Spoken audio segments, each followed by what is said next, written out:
Lately, the watch market has seen significant growth in sales and especially in popularity. Watches used to be tools for telling time or timing events, and suddenly they became a luxury item. I think many people entering this world make two mistakes that ultimately prevent them from enjoying their hobby. From my perspective, the first serious mistake is looking for an investment.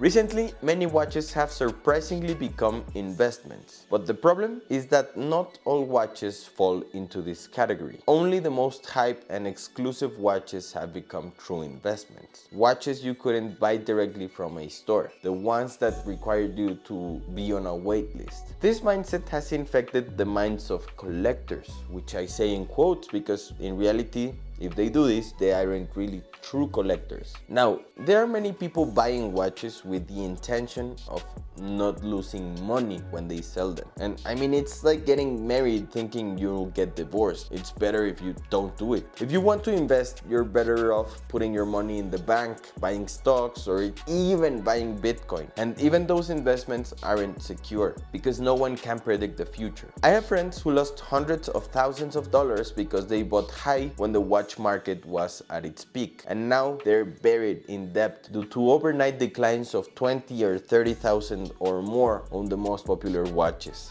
Just like that. Of course, I mean, it makes sense to want to protect your money. And if you're going to spend a lot of money on something, you want to minimize its depreciation in value, especially in an emergency. But for me, the true luxury in luxury items is being able to buy them without worrying about whether you will lose money. I have a dear friend named The Watch Person on Instagram who you should follow, and he once shared his theory that when he buys a watch and later resells it, he loses money. He knows that. But that loss is the luxury tax. It's the price that you paid for having enjoyed it. Many people buy watches and keep them in a safe without using them, hoping to make money from them in 5 or 10 years. And if we get poetic, it's sad for an artwork and engineering marble to be stored away for decades without being enjoyed. Personally, what matters the most about a watch are the memories you generate with it, the important dates, the beautiful memories. And I'd rather leave my son a watch I wore, one that he remembers I used, rather than something new with tags that feels cold. Something he might sell, yes, but I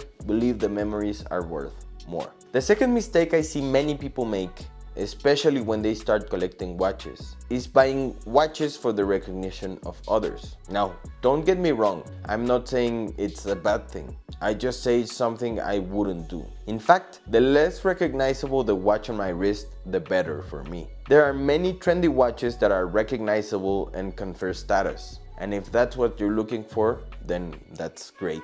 But if I could offer advice to those people, it would be to research, try on different watches, visit jewelers, explore different brands, compare prices. Because for the price they are asking for those recognizable hype pieces, generally you could acquire a more complex watch with better finishing and functionalities. The only difference is that they won't have the same brand recognition. Ultimately, everything depends on what you're truly seeking in a watch. But let me know in the comments what other mistakes you think collectors and watch buyers make.